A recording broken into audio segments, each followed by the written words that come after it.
بسم الله الرحمن الرحيم والصلاة والسلام على أشرف المرسلين. Salam alaikum. Bonjour tout le monde. Aujourd'hui, on va voir ensemble la solution de l'exercice numéro 2 qui a été proposé sur l'examen de variables aléatoires et process stochastique 2019 pour niveau Master 1. Donc, vous avez A et B, deux variables aléatoires réelles, indépendantes, ayant pour loi la loi normale centrée réduite N01 et oméga un réel non nul. On définit trois process par x de t qui est égal à cosinus oméga t, y de t égale b sinus oméga t, z de t égale à x de t plus y de t. La première question, est-ce que ces process sont-ils stationnaires? Est-ce que ces process sont-ils stationnaires? On vous donne que multiplication de cosinus A par cosinus B, ça donne 1 demi cosinus A plus B plus cosinus A moins B. Pour sinus A, sinus B, donc ça sera 1 demi de cosinus A moins B moins cosinus de A plus B. On passe la correction.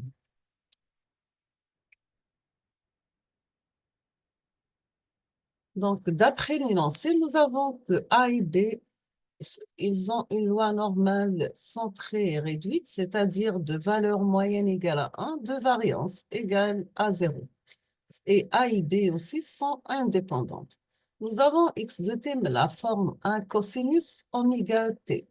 Pour calculer l'espérance E de x de t, il faut calculer l'espérance de A par cosinus oméga t.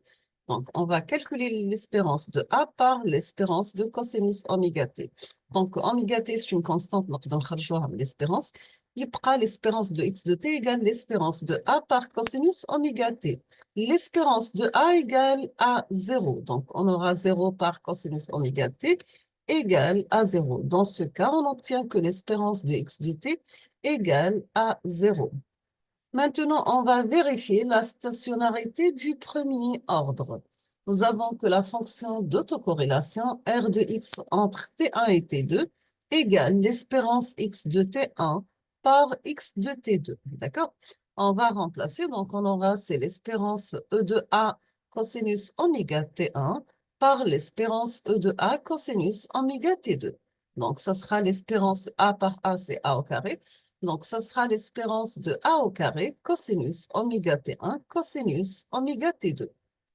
Nous avons que l'espérance de A au carré égale à T carré par l'espérance de A et l'espérance de A x au carré égale à 1. D'accord?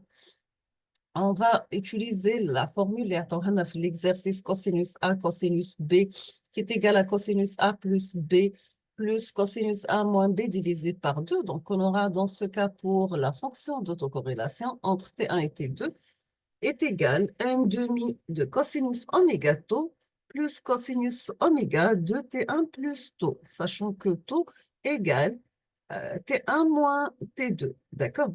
Donc, la fonction d'autocorrélation, on a trouvé aussi T1. Donc, elle n'est pas en fonction de taux برك وحدها. نقدروا نقولوا pardon بلي ماهوش stationnaire au deuxième ordre. On passe maintenant y de t qui est égal à b sinus oméga t. Pour calculer l'espérance de y de t, il faut calculer l'espérance de b par sinus oméga t. A et b, ce sont des variables indépendantes. Ils suivent une loi normale centrée et réduite. Donc, on a l'espérance de b égale à 0. 0 par sinus oméga t égale à 0. Maintenant, donc, là, il est stationnaire au premier ordre. On va vérifier est-ce qu'il est stationnaire au deuxième ordre ou non.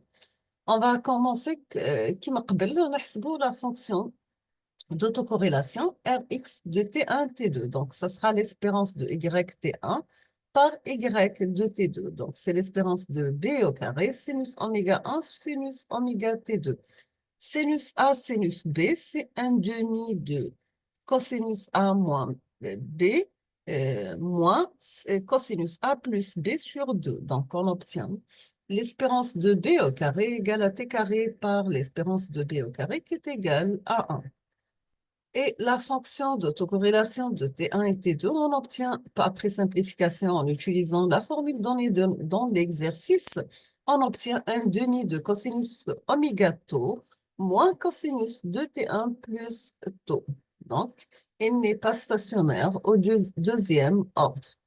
Maintenant, pour z de t qui est égal à x de t plus y de t, l'espérance de z de t égale l'espérance de x de t plus l'espérance de y de t. L'espérance de x de t égale à 0. L'espérance de y de t égale à 0. 0 plus 0, c'est 0.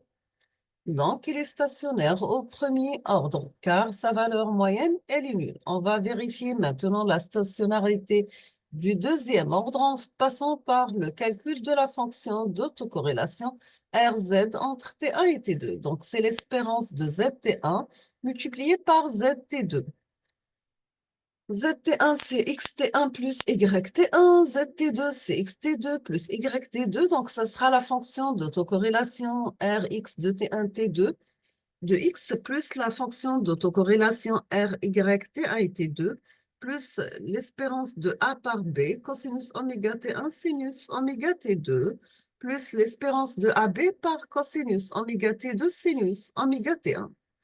On obtient après simplification qui est égal Rx de T1, T2 plus RYT1, T2 plus l'espérance de A par l'espérance de B, cosinus oméga T1, sinus oméga T2, plus l'espérance de A par l'espérance de B, cosinus oméga T1, cosinus oméga T2. Sachant que l'espérance de A égale à 0, l'espérance de B égale à 0, donc on obtient après simplification est égal à 1 demi de cosinus tau. Donc, on peut dire que notre process Z de T, c'est un process stationnaire du deuxième ordre. Je vous donne l'énoncé de l'exercice numéro 3. Pour le préparer, on va faire la solution ensemble dans la prochaine vidéo. Donc, soit le signal y de t défini par y de t qui est égal à x de t cosinus oméga pt plus θ. X de t, c'est un process aléatoire défini par x de t égale à b plus a cosinus de pi ft plus phi, sachant que a, b, phi et θ sont des variables indépendantes. La variable A suit la loi normale centrée réduite, 1, 0, 1. B suit la loi uniforme sur 0, 1. Donc, U, 0, 1. Et phi et θ sont deux variables uniformément réparties sur 0 et 2π. Oméga p, c'est une constante. On vous demande de montrer que x de t est stationnaire au sens large. Et deuxièmement, calculer sa densité spectrale.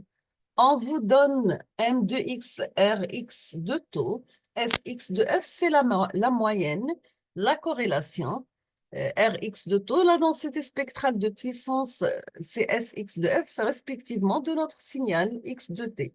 On vous demande, troisièmement, de calculer la moyenne et la corrélation de Y de T en fonction de Rx de taux. Quatrièmement, Y de T est-il stationnaire au sens large?